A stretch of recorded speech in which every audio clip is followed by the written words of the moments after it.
Hi friends. आज की class modern history. और जैसा कि मॉडर्न हिस्ट्री में आपने इसके पहले आपने प्रथम आंग्ल मराठा युद्ध पढ़ चुके हैं,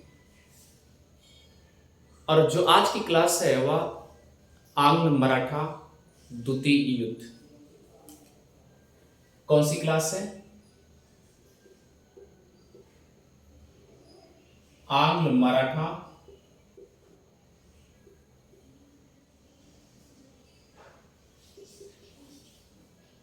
द्वितीय युद्ध। ये जो युद्ध होता है 1803 से लेकर 1806। फ्रेंड्स, एक बात याद रखिएगा, ये जो आंग्ल मराठा का द्वितीय युद्ध है, मुझे लगता है कि ये 3 साल तक युद्ध लड़े गए। क्योंकि जब भी आप हिस्ट्री में जाते हैं तो हिस्ट्री में जाने के लिए आप ये समझिए,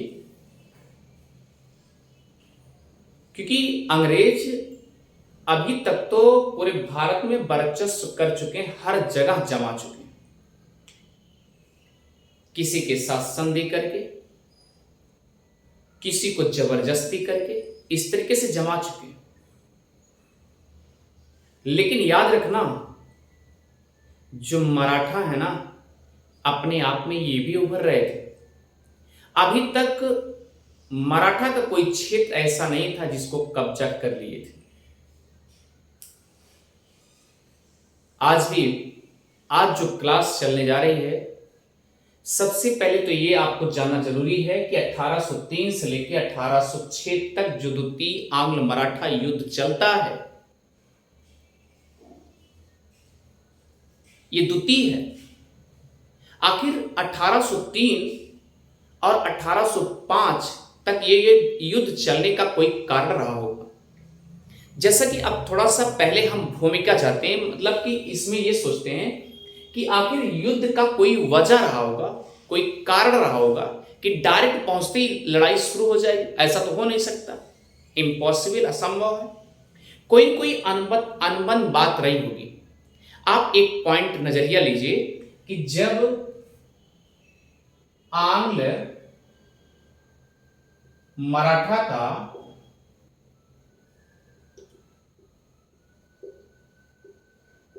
प्रथम युद्ध चल रहा था, ये था 1775 से लेकर के 82 तक, ये प्रथम युद्ध चला। और याद होगा कि जैसा कि आप जानते हैं कि 1782 में एक संधि होती है, और वह संधि सालबाई के संधि के नाम से जानी जाती है।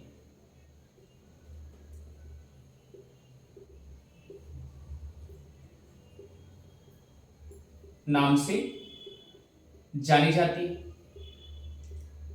अब आप सोचिए कि इतना लंबा गैपिंग जो है, 1775 से 82 तक पहला चला, और ये द्वितीय जो है 1803। लगभग इन दोनों का अंतर कितने बरस का है? लगभग 20 वर्ष का अंतर है। अच्छा, आप ये सोचिए कि अगर 20 वर्ष का अंतर है तो इसके बीच में क्या आंग्ल यानी अंग्रेज और मराठा के बीच में कभी लड़ाई नहीं हुई है? छोटी मोटी अनबन तो हुए हैं, लेकिन 20 साल तक आप ये समझिए कि कभी भी आक्रमण की नौबत नहीं आई। अब सवाल तक क्यों नौबत नहीं आई, इसका मतलब पहले तो ये जानिए कि अंग्रेज जहां भी युद्ध किए हैं,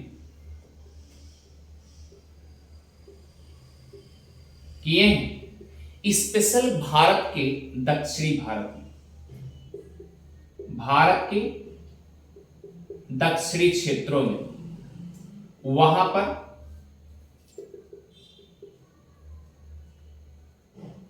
मराठाओं का साथ लिए, मराठों का साथ लिए। तो इस प्रकार आप समझ सकते हैं, इसका मतलब साथ लेने का मतलब क्या हो सकता है? साथ लेने का मकसद एक ही हो सकता है, क्योंकि उस समय मराठा सभी शक्तियों से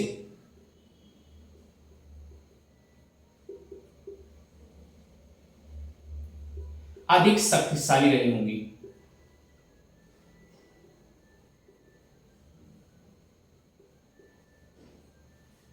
क्लियर? जिसमें अंग्रेज भी हारे हैं। आपने देखा अर्रास का आंग्ल मराठा युद्ध में, अर्रास के युद्ध में भी अंग्रेज हार गए थे।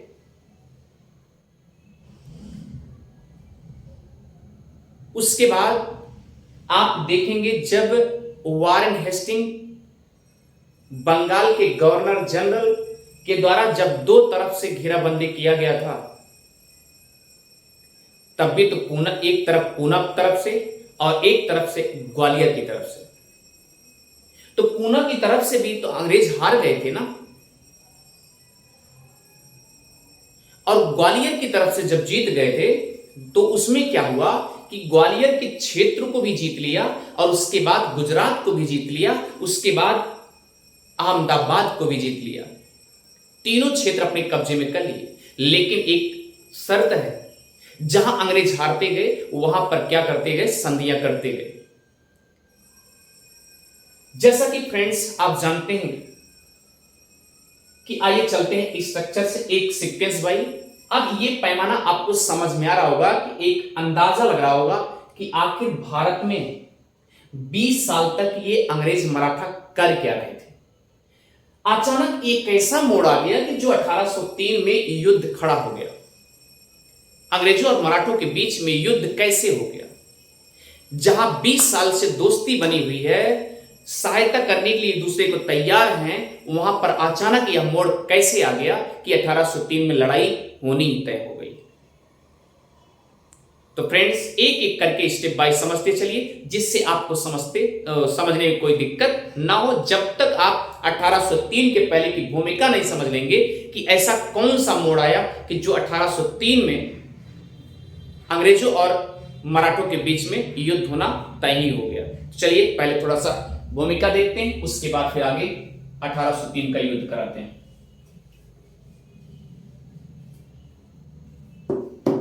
फ्रेंड्स सबसे पहले तो हम एक छोटा सा मैप बनाते हैं। जैसे कि आप याद रखिएगा, जब भी आपको हिस्ट्री पढ़ना है, पॉलिटी पढ़ना है और ज्योग्राफी पढ़ना है, वर्ल्ड ज्योग्राफी पढ़ना है, तो सबसे पहले आपको तो मैपिंग अच्छे से आनी चाहिए। मान लीजिए नहीं भी अच्छे से आ रहा तब भी मैपिंग करना थोड़ा बहुत तो आना ही चाहिए।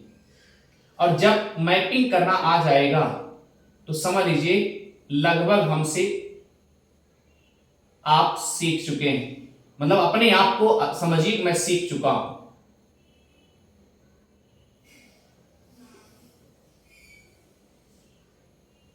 ये देखिए आपका भारत है। क्या आपका भारत है? मेरा भारत नहीं, मेरा भी भारत।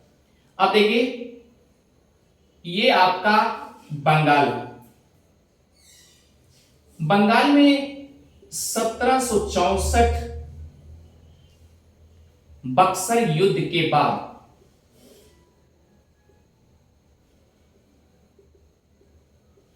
अंग्रेजों को दीवानी मिल गई,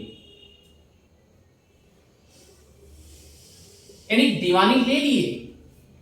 अब अगर दीवानी ले लिए तो एज ए द्वैध प्रशासन के रूप में कार्य भी करने लगे, राजस्व वसूलने लगे और उसके बाद शासन भी करने लगे, यानी बंगाल उनके कब्जे में हो चुका है।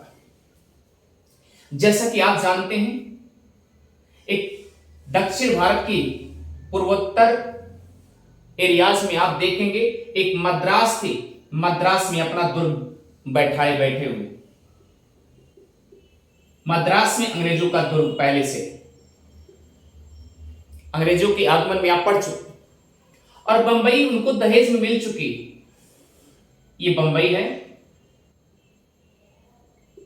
बंबई में यहां देखेंगे एक पूना, इसे बोलते हैं पूना, जिसे आप पूणे पूणे कहते हैं, वही है। ये देखिए यहां पर आप देखेंगे निजाम है, जो कि ये निजाम है हैदराबाद। उसके बाद आप देखेंगे यहां पर आपने पढ़ा है मैसूर। मैसूर आपने यहां पर देखा है केंद्रीय सत्ता।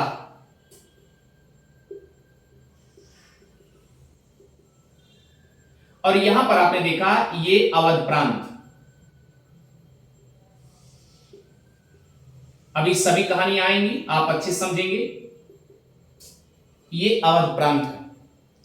फ्रेंड्स याद रखिएगा, आपको यहां मिलेगा ग्वालियर। क्या मिलेगा? ग्वालियर। और ग्वालियर में मराठी लोग भी छाए हैं। ये आपका स्पेशल ग्वालियर है।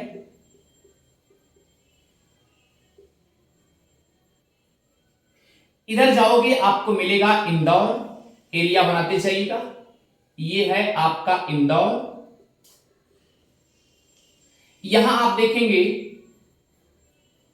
यहां पर मिलेगा आपको बड़ौदा, जो कि गुजरात के फील्ड में आता है। गुजरात, ये बड़ौदा हो गया। और यहां पर आप जैसा कि जानते हैं, बड़ौदा में जो मराठा रहा करते थे उनको क्या कहा जाता था? गायकवाड़। यानी कि यह गायकवाड़ मराठा थे। और ग्वालियर में जो रहते थे उनको बोला जाता सिंधिया। सिंधिया मराठा। आप इसे अच्छे समझ लीजिए।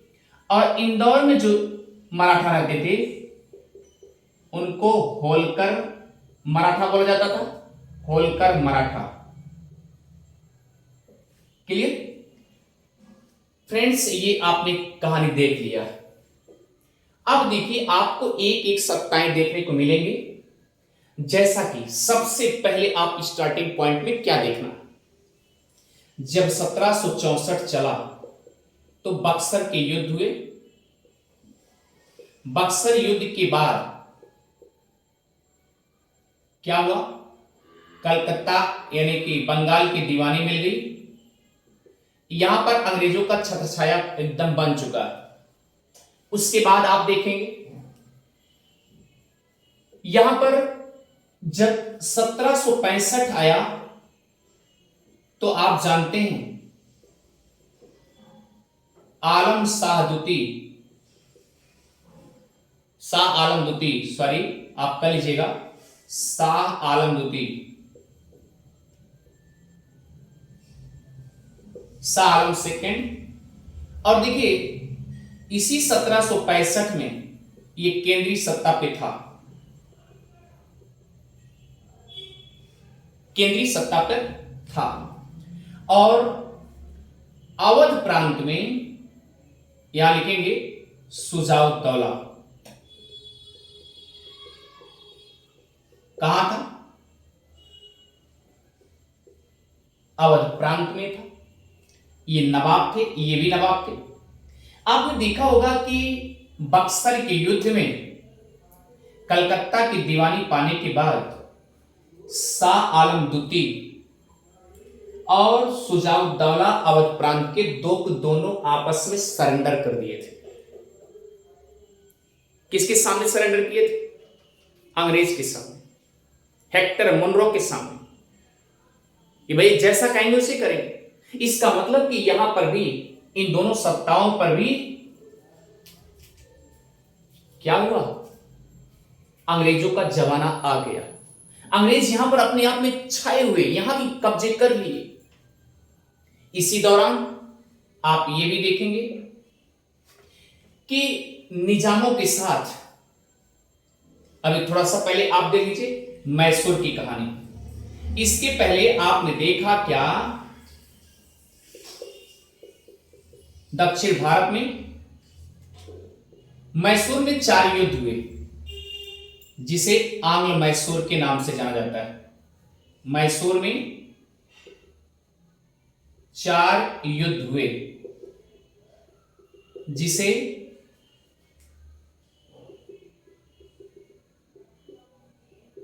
आंग्ल मैसूर युद्ध कहा जाता है।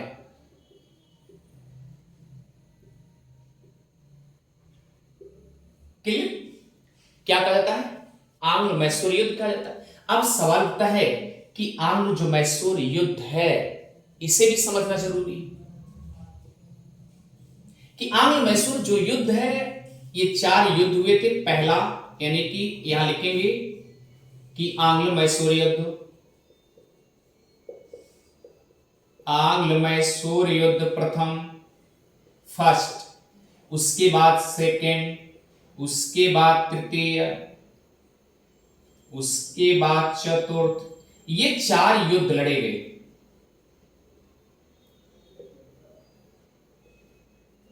जैसा कि आप जानते हैं कि इन चारों युद्धों में आप देखेंगे कि पहला जो होता है 1767 से लेकर 1769 तक पहला युद्ध होता है,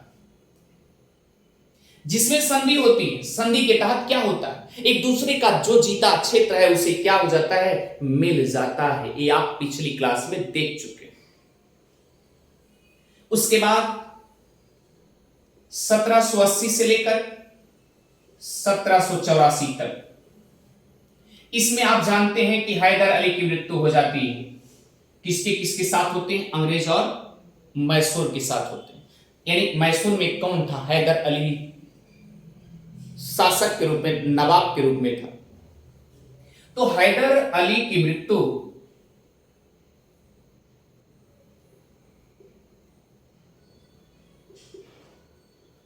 हो जाती है। अब तृतीय में देखेंगे कि 1792 से लेकर के 1792, ये भी। अच्छा, ये बताइए कि अगर हैदर अली की मृत्यु हो गई तो इसका मतलब कि अब जो नया नवाब मैसूर का होगा, अगर कोई मर गया तो उसका उत्तराधिकारी के रूप में कौन आएगा? टीपू सुल्तान आया हुआ। इसका मतलब कि हैदर अली की इधर मृत्यु हुई और इधर आप जानते हैं टीपू सुल्तान नया नवाब बना। ये बातें क्लियर हो चुकी। 1790 में और 1792 में तृतीय आंग्ल मैसूर का युद्ध होता है। और चतुर्थ में याद रखिएगा, ये जो चलता है 17 अप्रैल से लेकर, एकदम एक्यूरेट डेटा भी दिया जा रहा है, 17 अप्रैल से लेकर, यानी 17 अप्रैल 1799 से लेकर 4 मई 1799 तक, यानी 17 दिन लगातार युद्ध चले। इसमें क्या हुआ? टीपू सुल्तान भी मारा गया।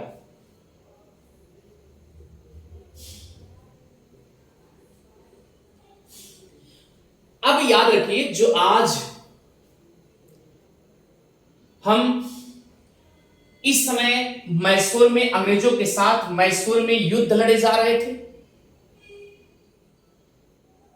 उसी समय आपने क्या पढ़ा था कि 1775 से लेकर 82 तक आपने क्या पढ़ा है? आंग्ल मैसूर का आंग्ल मराठा का युद्ध आपने पढ़ चुके हैं। इसका मतलब 2 युद्ध चल रहे थे, आंग्ल मराठे के युद्ध भी चल रहे थे।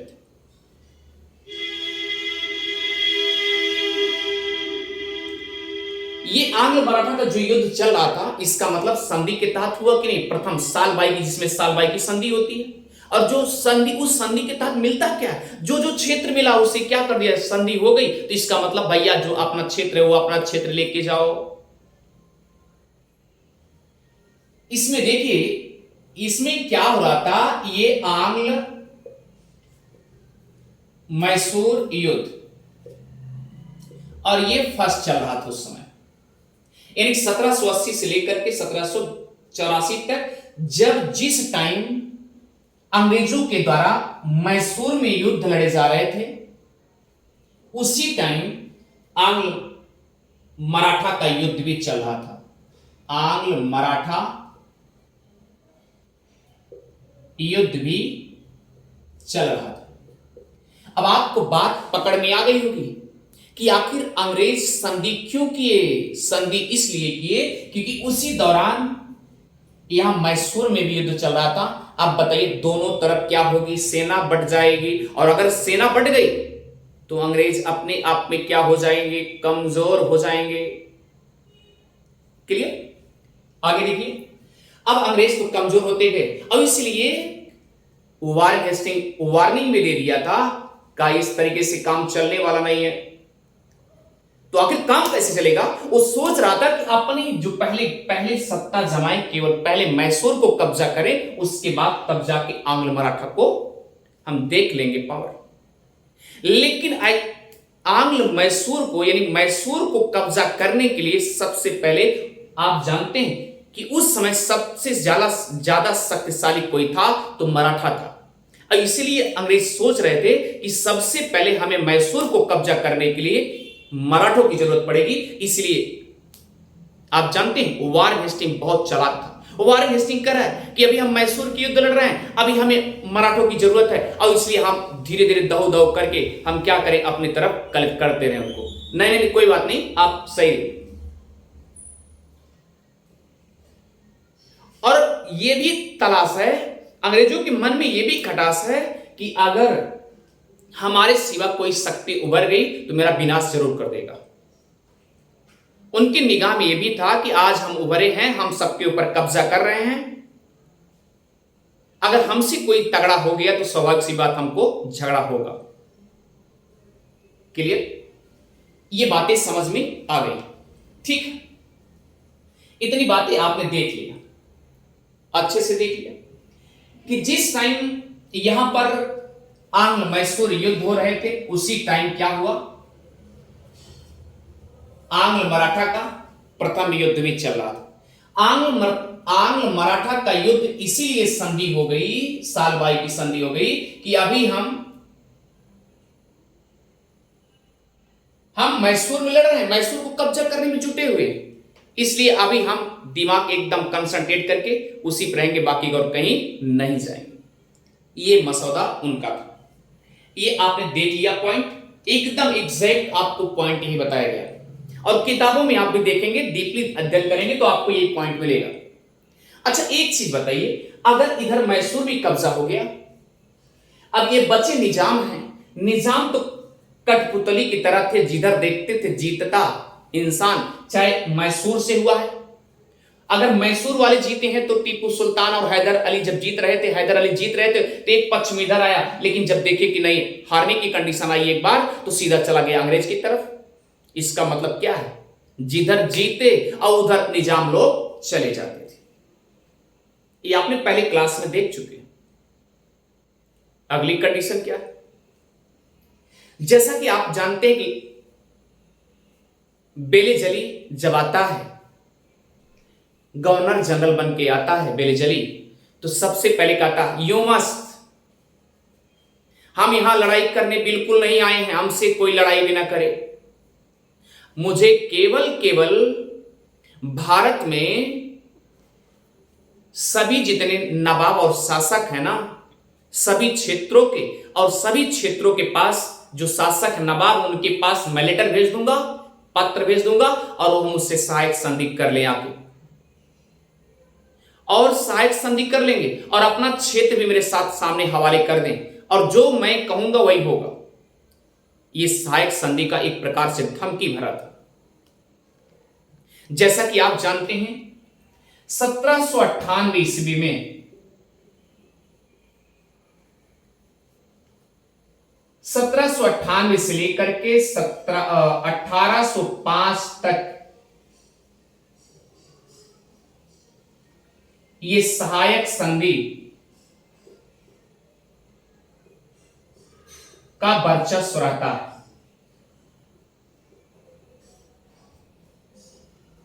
अंग्रेज आए, बेलेजली सबसे पहले निजाम से क्या किए, सहायक संधि कर ली, और सहायक संधि में उन्होंने अंग्रेजों ने सांत्वना दे दिया क्या कि देखो भैया, मैं चाहता हूं आप नवाब हैं, नवाबी करिए, लेकिन आपके शासन काल में मेरा एक सर्वेंट रहेगा, कर्मचारी रहेगा रेजिडेंट के रूप में, और वह क्या करेगा, सारी जानकारी उसको होनी चाहिए। आप कुछ भी करिएगा उसको जानकारी देते रहिएगा। क्षेत्र को बढ़ाना है, कहां युद्ध करना है, ये सब बेलेजली आदेश दे दिए थे। आपकी हमारे रेजिडेंट जो कर्मचारी, हमारे कर्मचारी के ही निगरानी में आपका क्या होना चाहिए, जो कुछ भी आप अपना डिसीजन निर्णय लेंगे वह हमारे कर्मचारी के अंतर्गत ही होना चाहिए। हां, अगर आपके ऊपर बाहरी कोई चीज आक्रमण करता, बाहरी कोई शक्ति आक्रमण करती है या करता है, तो हम क्या करेंगे, आपका साथ करेंगे, सैनिक प्रोवाइड कराएंगे, सैनिक भेजेंगे। ये मैं नहीं कर रहा हूं, बेलेजली ने कहा। तो जैसा कि आप जानते हैं कि 1798 में बेलेजली ने निजामों से भी संधि कर लिया। इसका मतलब निजाम भी किसके कब्जे में चला गया, अंग्रेजों के कब्जे में चला गया। आप बताइए, सब कब्जे होते चले गए, मैसूर भी किसके कब्जे में हो गया, अंग्रेज के कब्जे में हो गया। बताइए बचा क्या है। उसी समय आप जानते हैं मराठा सबसे शक्तिशाली थे, और हमने आपसे पहले बता दिया कि वारेन हेस्टिंग उसकी निगाहें थी कि हमसे, कॉर्नवालिस ने यही भी कहा था, याद है, कि जो मेरा दोस्त होगा उसे मजबूत होने नहीं देंगे, और जो मेरा दुश्मन होगा उसे नेस्ता नाबूद भी कर देंगे। एक से बढ़ के एक इंडिया मारे। धीरे धीरे भारत की हर क्षेत्र गुलामी की दास्ता में, मतलब दास्ताओं में, दास्ता की जंजीर में, गुलामी की जंजीर में बसते गए, बंधते गए, और धीरे धीरे क्या हुआ, ये अपना क्षेत्र कब्जा करते गए। अभी बचा क्या है, मराठा बचा। अब अंग्रेजों के नेतृत्व में बस के लिए एक ही दिमाग में लग रहा है कि मुझे किसी तरीके से मराठा मिल जाए। उनको हर बार मौके की तलाश थी। क्लियर, मौके की तलाश थी। आप जानते हैं कि आंग्ल मराठा का जो प्रथम युद्ध हुआ था उसमें भी सालसेट क्षेत्र मिल गए थे। सालसेट क्षेत्र को अपने कब्जे में कर लिया था कि हम सालसेट क्षेत्र, सालसेट द्वीप को मैं दूंगा ही नहीं, अंग्रेजों ने कह दिया था। साल बाई की संधि के बावजूद भी नहीं दी। चलिए पॉइंट पे चलते हैं फ्रेंड्स। इधर मैसूर पर आक्रमण हो गया, टीपू सुल्तान मारा गया, हैदर अली भी मारा गया। उधर आंग्ल मराठा का जब युद्ध हुआ, लास्ट में संधि हो गई, क्योंकि संधि का एक बहुत बड़ा राज था। संधि का राज यह था, जिसको मनचाहा चाह रहे थे वो मिला नहीं। अब आप सुनेंगे कि प्रथम आंग्ल मराठा युद्ध जो 1782 हुआ है, इसमें देखिए 1782 में क्या हुआ, साल बाई की संधि हुई। अब अगर आपसे कोई पूछे कि साल बाई है कहां, तो आप तुरंत बताएंगे कि ग्वालियर में है, जो स्पेशल सिंधिया लोग रहा करते थे। यानी कहां, ग्वालियर में। और कब, 1782 में संधि होती।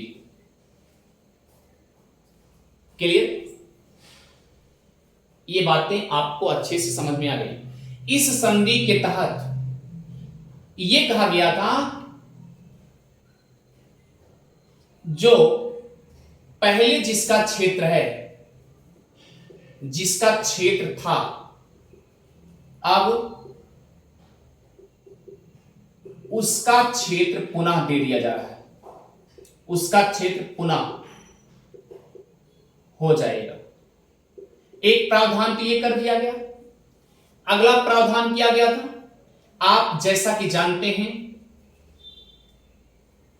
कि मराठाओं में उसी दौरान छोटे छोटे जो मराठा हैं, छोटे छोटे सरदार हैं, अब आपस में एकदम लड़ाई झगड़ा कर रहे हैं। क्लियर? अब देखिए कंडीशन क्या है। जो प्रथम आंग्ल मराठा युद्ध हुआ था, संधि सालबाई की संधि हुई थी, उस संधि में माधवराव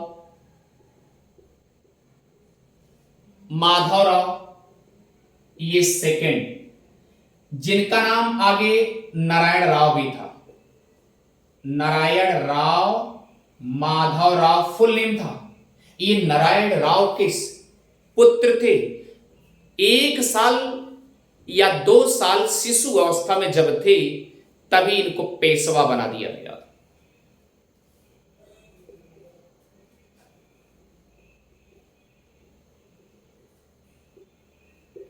और विपक्ष में कौन थे? रघुनाथ राव, जो कि ये क्या किए थे, बंबई में ब्रिटिश अधिकारियों से जाके मिल लिए थे। यानी कि ब्रिटिशाई से मिले थे और अंग्रेजों से जाके मिले, और अंग्रेजों से मिलने के बाद एक दूसरे से हमला करा रहे। तो आपने एक डिसीजन क्या देखा कि इसमें क्या हुआ, प्रथम आंग्ल मराठा के सालबाई संधि में कि जो पेशवा है वह माधवराव सेकेंड ही रहेंगे, और जो रघुनाथ राव हैं ये आपने देखा कि ये पेंशन पे रखे गए थे।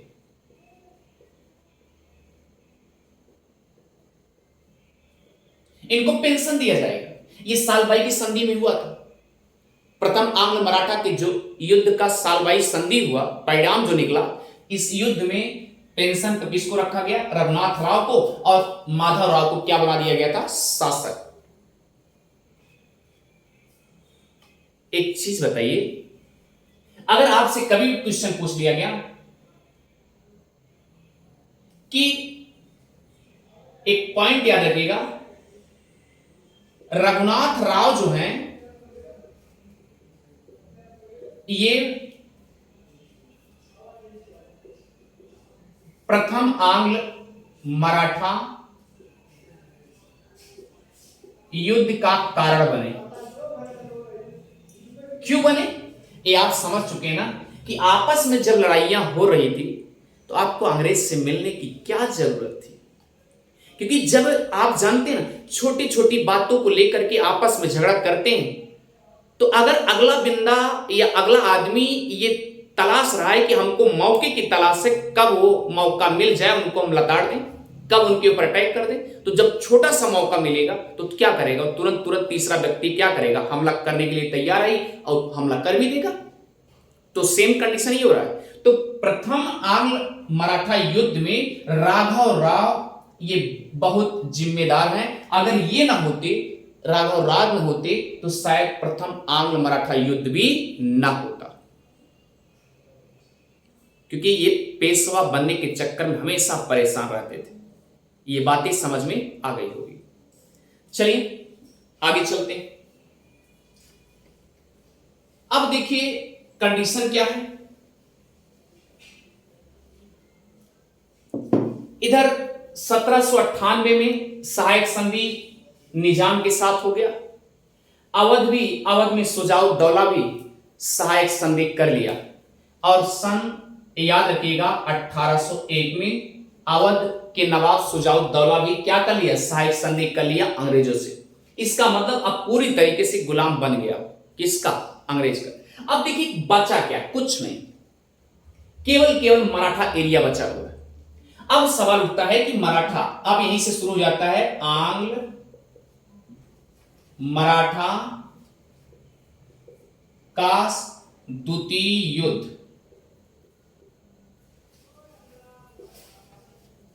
जो कि 1803 से लेके 6 तक युद्ध चलता है।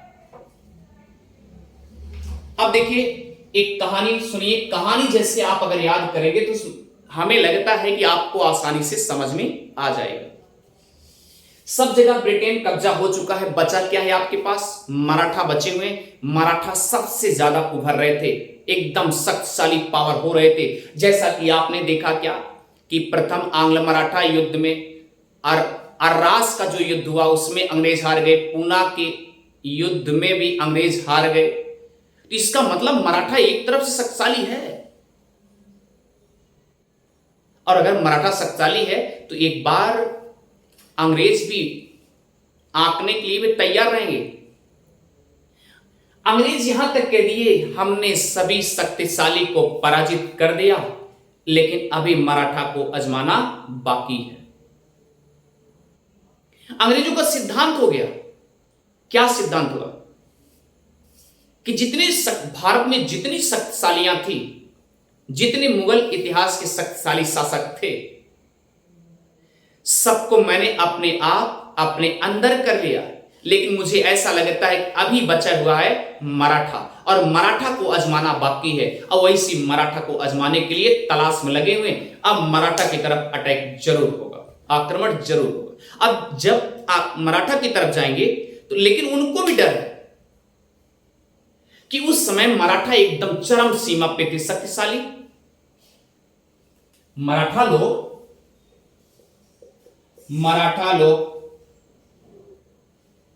1803 तक आते आते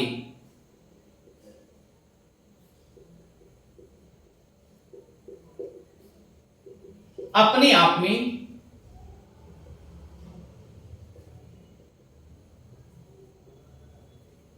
बहुत शक्तिशाली थे। अंग्रेजों को भी डर था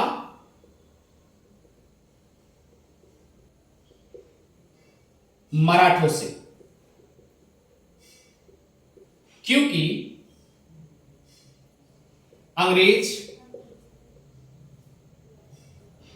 उस समय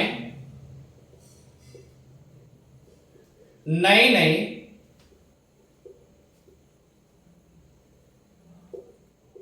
स्थानों पर आए थे। अंग्रेजों को यह आकलन नहीं था कि मराठा आखिर शक्तिशाली कितना है, क्योंकि 20-20 में लड़े भी हैं और 20-20 में अंग्रेज हार भी गए, इसलिए अभी आकलन नहीं हो पा रहा है। चलिए, इतनी बातें समझ में आ गई। अब सवाल उठता है कि आखिर अंग्रेज मराठा के ऊपर हावी कैसे होते हैं। आइए चलते हैं, इसे मिटाते हैं एक बार।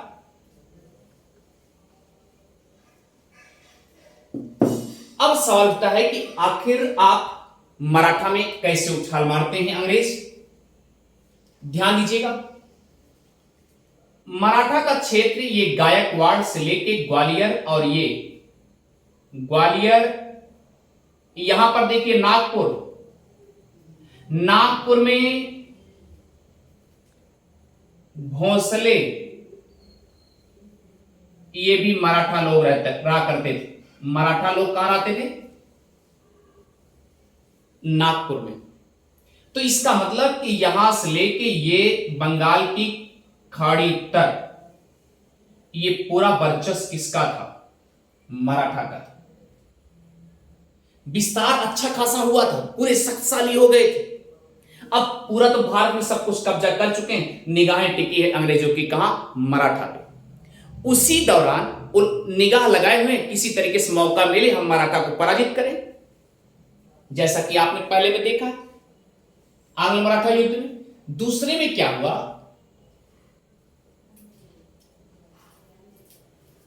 रघुनाथ राव को जब पेंशन पे रख दिया गया,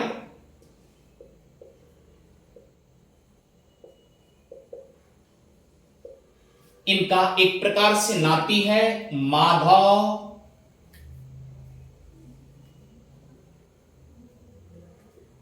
राव द्वितीय, नाती कह लीजिए या पोता कह लीजिए, माधव राव द्वितीय है। ये इस समय पेशवा बना हुआ है। जैसा कि आप जानते हैं मराठा में जो मुखिया के रूप में सरदार होता है उसे पेशवा कहा जाता है। और पेशवा कहां बैठता था? पूना में बैठता था। यहां पर कौन बैठता था? पेशवा। यानी पूरे मराठा का जो मुखिया एज ए प्रधानमंत्री समझिए, वहां पे ये मुख्य मंत्री के रूप में जो देखता था पूरा मराठे को, वह कौन होता था? पेशवा, मराठों का सरदार। लेकिन जो छोटे छोटे सरदार थे वह भी आपस में लड़ भिड़ रहे थे। क्लियर? तो जिसमें रघुनाथ राव भी है। अब देखिए, रघुनाथ राव बार बार परेशान कर रहे थे कि हम किसी तरीके से पेशवा बन जाए, लेकिन पेशवा तो बन नहीं पाए। तो रघुनाथ राव का, अब देखिए, उसी वर्तमान समय में माधव राव यह पेशवा था।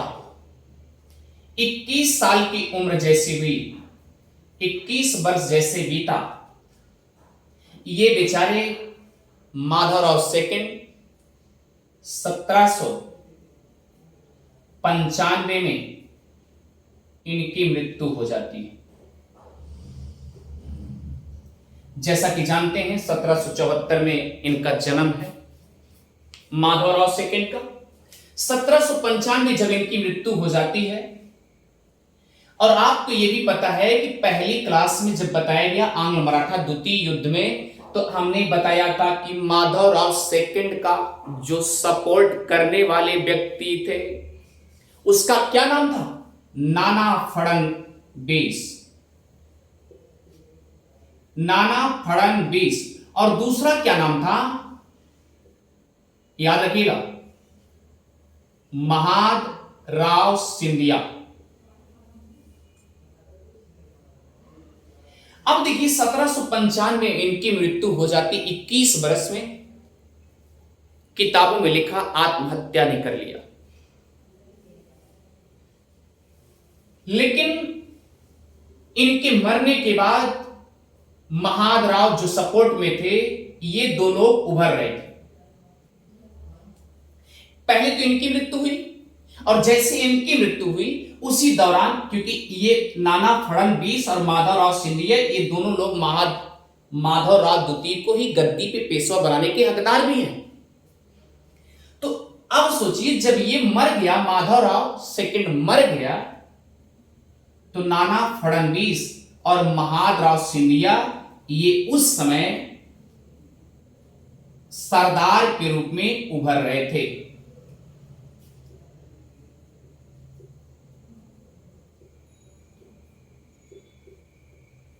किसके रूप में उभर रहे थे? सरदार के रूप में उभर रहे थे। इत्तेफाक हुआ कि महादराव सिंधिया की, इनकी भी मृत्यु हो जाती है 1795 में। इनकी मृत्यु हो गई। इत्तेफाक है नाना फड़नवीस का भी।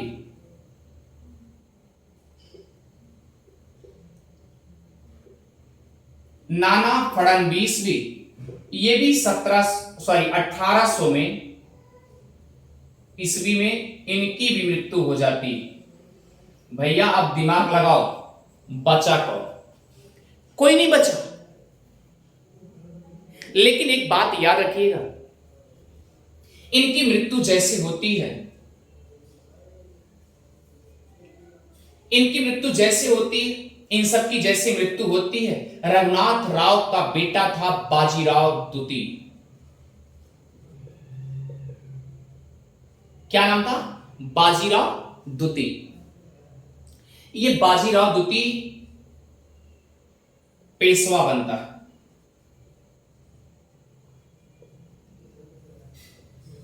बाजीराव जब द्वितीय पेशवा बन गया, अब देखिए प्लस पॉइंट क्या है।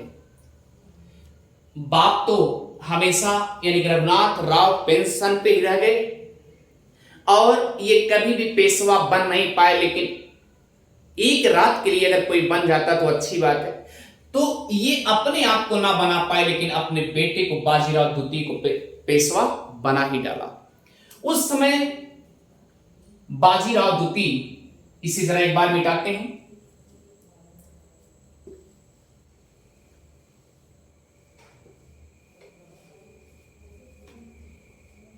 अब मराठा में याद रखिएगा, यहां से लिख रहे हैं अब मराठा के नए पेशवा बाजीराव द्वितीय है। और फ्रेंड्स याद रखना, ये 1796 से लेकर 1818 तक ये रहते हैं, पेशवा के रूप में रहते हैं। और कहा जाता है कि बाजीराव द्वितीय मराठों का अंतिम पेशवा भी कहा जाता है। इनके बाद कोई पेशवा नहीं हुआ। इनके बाद लिखेंगे कि मराठा का अंतिम पेशवा है या अंतिम पेशवा था। और याद रखिए, अगर पूछा जाए कि किस नंबर पे थे, तो याद रखिए कौन से नंबर पे है, तो 13वें नंबर पे। इसका मतलब 12वें नंबर पे कौन था? माधवराव द्वितीय था। 13वें नंबर का पेशवा कौन है? बाजीराव द्वितीय है। ये मराठों का अंतिम पेशवा था। अब पूछेंगे कि इसके बाद पेशवा नहीं था क्या? हां, 1818 ईस्वी में अंग्रेजों ने क्या किया? पेशवा की पदवी को हटा दिया।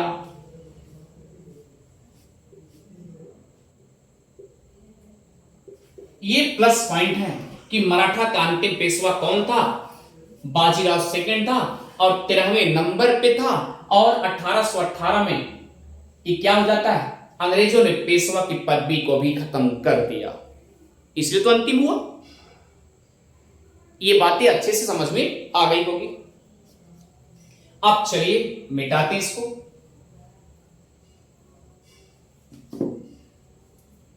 अब देखिए, जैसे ही माधवराव द्वितीय की मृत्यु होती है, बाजीराव सेकंड ये पेशवा बनता है। और जैसे पेशवा बनता है, ये अपने मनमानी ढंग से सब कुछ करने लगा कि पूरे मराठाओं में क्षेत्र विस्तार, उल्टा सीधा सब कुछ करने लगा,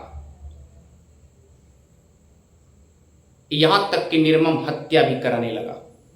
चलिए आगे देखते हैं कंडीशन क्या बनती। धीरे धीरे एक ऐसा समय आया कि यहां लिखेंगे कि बाजीराव सेकंड पेशवा जैसे बना या अपने मन मर्जी काम करने लगा।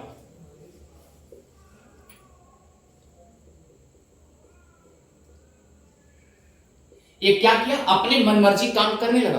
अब बताइए कौन सा ऐसा पेशवा है जो मनमर्जी काम करेगा, सब किसी को खिलाफ नहीं होगा, किसी कोई विरोध नहीं करेगा क्या?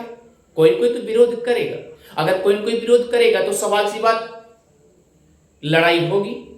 अब देखिए, ये जब अपने मन मर्जी काम करने लगा तो उस समय याद रखिएगा, इंदौर के एक सरदार थे, मराठा सरदार थे।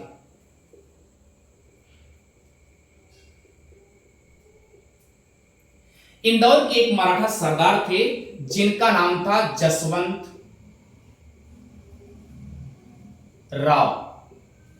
इनके पास एक भाई था जसवंत राव होलकर, क्योंकि मैं बता चुका हूं इंदौर में होलकर मराठा रहते थे। जसवंत राव होलकर, इनके एक भाई थे जिनका नाम था मल्हर राव होलकर। तो आपके मन में उठ रहा है, ये भी उभर रहे थे।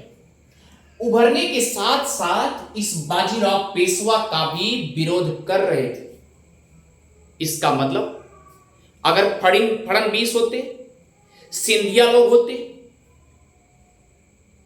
इनका साथ करते, फड़नवीस का साथ जरूर देते। अब सवाल उठता है कि जसवंत राव होलकर के भाई ये बाजीराव पेशवा चला जाता है ग्वालियर। बाजीराव पेशवा ये जाता है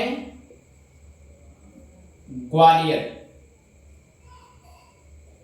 ग्वालियर में मिलता है दौलत राव से। दौलत राव सिंधिया से मिलता है।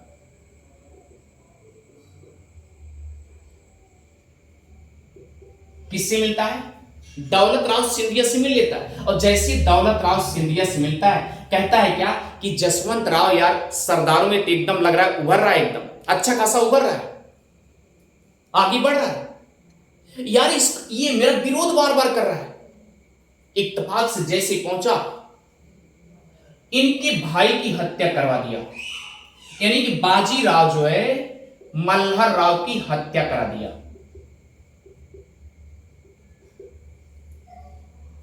किसकी हत्या करा दिया? मल्हर राव की हत्या हो गई। इसका मतलब ये पूना में बैठा था, यहां से बैठ करके सीधा पहुंचा कहां? ग्वालियर में। सिंधिया दौलत राव से मिला और दौलत राव को लेकर के सीधा आया, मल्हर राव की हत्या कर दिया। मल्हर राव की हत्या कर दिया। अब तो मराठों में अनबन होने की कंडीशन बढ़ती जा रही है। तुरंत क्या किया? अभी तो मल्हर राव मरा हुआ है ना, लेकिन इसका भाई तो जो सरदार है वो तो बचा ही है ना। तो कहा कि ऐसा नहीं, खून का बदला खून। ये तुरंत क्या किया? जसवंत राव होलकर जो है ये तुरंत भाग करके किसके पास आया? पूना में आया। किस पे आया? पूना में आक्रमण करने के लिए पहुंच गया। अब पूना में कौन है?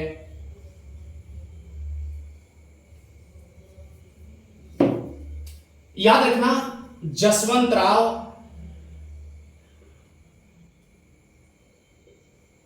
इंदौर से पूना आया। पूना आया यानी कि बाजीराव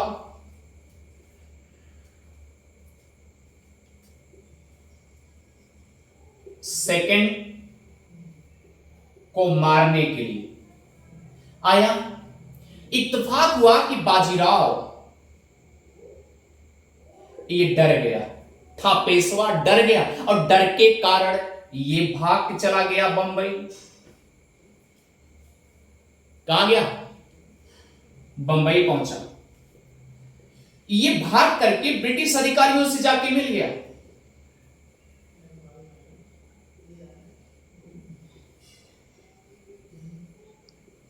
और ब्रिटिश अधिकारी से जब जाके मिला तो वहां पर क्या किया?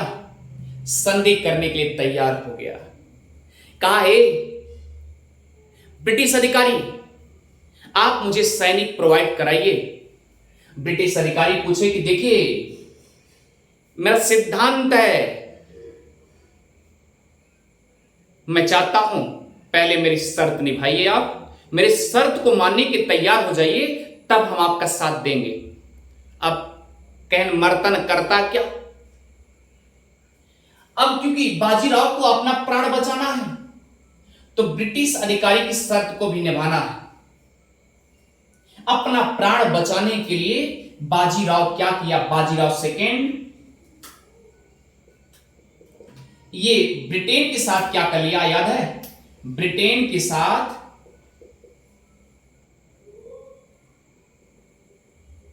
संधि कर लिया।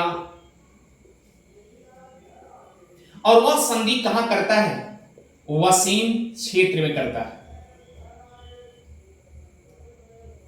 कहां करता है? वसीम क्षेत्र में। तो याद रखिए इसी को बोलते हैं वसीम का संधि। ये 1802 की कंडीशन है। 1802 में संधि कर लिया। अब 3 की तैयारी तो हो ही गई। अब संधि, आपको याद होगा कि प्रथम आंग्ल मराठा युद्ध हुआ था, इसका बाप भी भाग करके, रघुनाथ राव भी भाग करके अंग्रेजों के पास गया था। इसका मतलब क्या हुआ कि अंग्रेजों का जो आंग्ल मराठा का प्रथम युद्ध हुआ उसका कारण कौन बना? रघुनाथ राव। और द्वितीय आंग्ल मराठा युद्ध का जो कारण बना उसका बेटा बाजीराव सेकंड बना। क्योंकि भाग भाग करके किसके पास जा रहे हैं? अंग्रेजों की शरण जा रहे हैं। तो तीसरा तो अपने आप शर्त निभाएगा, भाई आप हमारे साथ करेंगे तो हम आपका इतना काम करेंगे, वरना नहीं करेंगे। आज भी ये हो रहा। अंग्रेजों ने क्या किया कि पहला काम ये है आपको सहायक संधि निभानी पड़ेगी। अब आप सहायक संधि के निर्णय जानते हैं। सहायक संधि का निर्णय क्या था? अब आप जानते हैं कि पहली संधि निजामों के साथ, उसके बाद देखिए अवध प्रांत से भी हो गया। तो फ्रेंड्स अब यहां पर एक पॉइंट होगा कि बाजीराव सेकंड यानी कि मराठा द्वारा पहली बार, मराठाओं द्वारा बाजीराव सेकंड द्वारा पहली बार क्या हुआ? सहायक संधि हुई। क्लियर? इसे मिटाते हैं।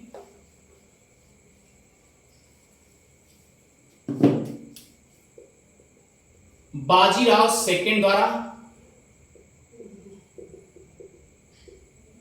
अंग्रेजों के साथ पहली बार सहायक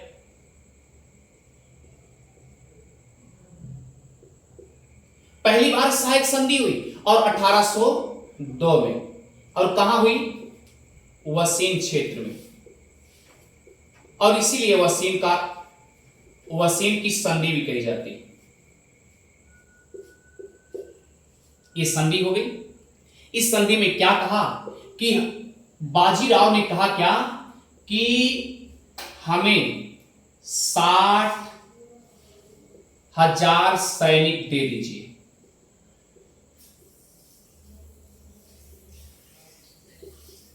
कितने सैनिक दे दीजिए? 60,000 सैनिक दीजिए मुझे।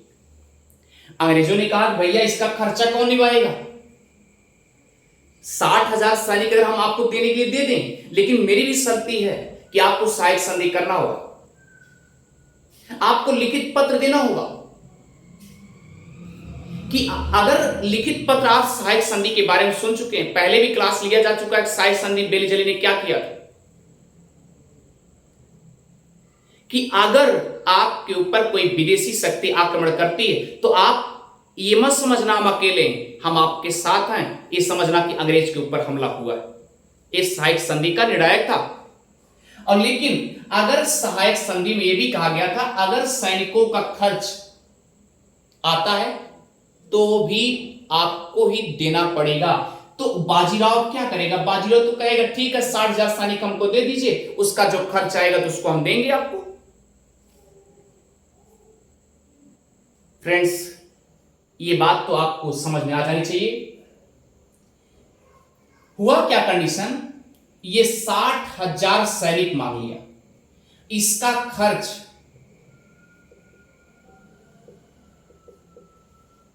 खर्च जैसा कि इसके पहले आपने देखा था कि आंग्ल मराठा के प्रथम युद्ध में 1.5 लाख रुपया का शर्त दे दिया प्रति महीना। लेकिन इसमें अंग्रेजों ने कहा कि 60,000 सैनिकों का खर्च तो बहुत अधिक आएगा। बाजीराव ने कहा कोई बात नहीं, हम आपको पूरा क्षेत्र दे देंगे, अगर हम पैसा ना दे पाएंगे तो हम क्षेत्र ले लेंगे। ये सहायक संधि में हो गया। तो उस समय अंग्रेजों ने क्या मांगा? अंग्रेजों ने सूरत क्षेत्र को ही मांग लिया। अब आप जानते हैं सूरत क्षेत्र सूती कपड़ा के लिए फेमस है, कपड़ों की नगरी तो है ही है, वस्त्रों की नगरी तो है ही है। तो इस क्षेत्र को सूरत क्षेत्र मांग लिया और उसके बाद अंग्रेज तैयार। अब बाजीराव द्वितीय और अंग्रेज सैनिक सब युद्ध की तैयारी शुरू। 1803 में 1803 से लेकर के 1806 तक युद्ध चलते हैं लगातार। अब सवाल उठता है कि आखिर इतना लंबा युद्ध कैसे चला? क्योंकि भैया देखा यहां पर आपने सुना इंदौर में होलकर मराठा है और यहां पर ग्वालियर में सिंधिया मराठा है और आप देखिए इधर पूनम तो है ही है ये, और यहां देखिए बड़ौदा में गायकवाड़ मराठा है। सब चारों तरफ मराठे हैं। तो धीरे धीरे लड़ाई हमको करके आगे बढ़ना है, इसलिए इतना टाइम तो लगेगा ही। ठीक है कोई बात नहीं, खर्चा देने के लिए सूरत भी एग्रीमेंट हो गया कि चलिए ठीक है सहायक संधि आपको हमको क्षेत्र चाहिए, सूरत मिल गया। एक प्लस पॉइंट ये है कि गायकवाड़ मराठा ये मराठाओं में तो हैं, पर द्वितीय आंग्ल मराठा युद्ध में ये गायकवाड़ मराठा इसमें भाग नहीं लेते। तो लेते कौन है?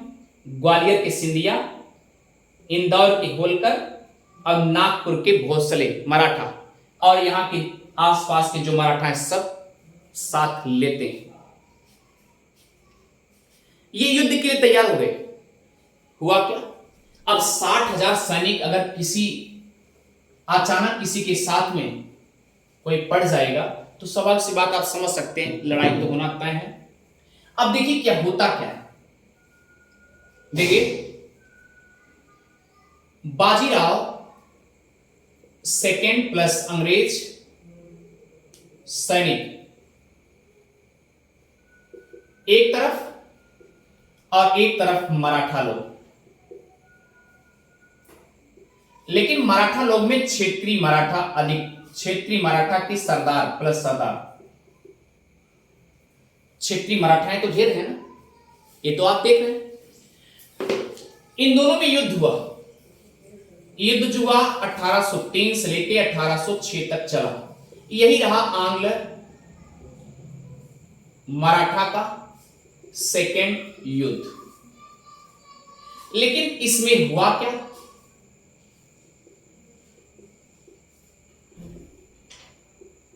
मराठा लोग हार गए। कौन हार गए? मराठा लोग हार गए। और जब मराठा लोग हार गए तो इनके मन में आया कि अंग्रेज आखिर झुकते, मतलब तुरंत संधि हो जाती है, हारने के बाद तुरंत संधि करते हैं, हम भी चल रहे हैं, ऐसा करते हैं अंग्रेजों के साथ हम भी संधि कर लेते हैं। तो याद रखना कौन कौन थे। हमने बताया कि गायकवाड़ मराठा को काट देंगे, बचे कितने? तो एक तरफ लिखेंगे, अब संधि होने जा रही है। एक तरफ लिखेंगे इंदौर के होलकर मराठा,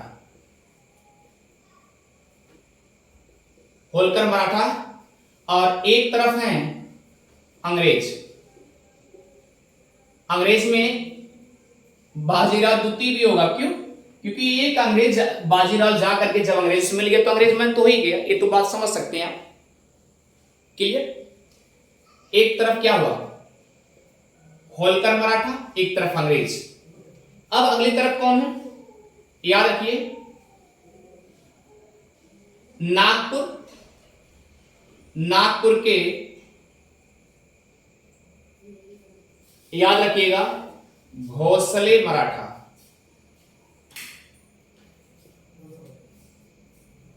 भोसले मराठा, और एक तरफ कौन है? अंग्रेज। फिर उसके बाद याद रखिएगा, एक तरफ ग्वालियर जिसमें सिंधिया मराठा,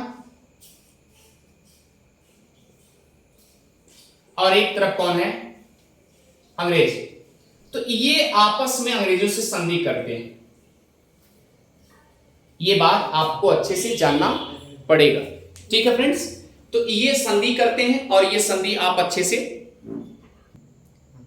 चलिए फ्रेंड्स, ग्वालियर और सिंधिया मराठा अंग्रेजों के बीच जो होता है वह सुरजी अर्जुन गांव की संधि में होता है।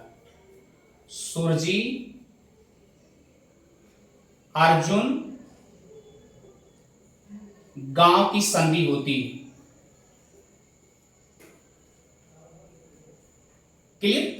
और नागपुर और भोसले का अंग्रेजों का जो मराठा होता है वह होता, याद रखिएगा, देवगांव की संधि होती है।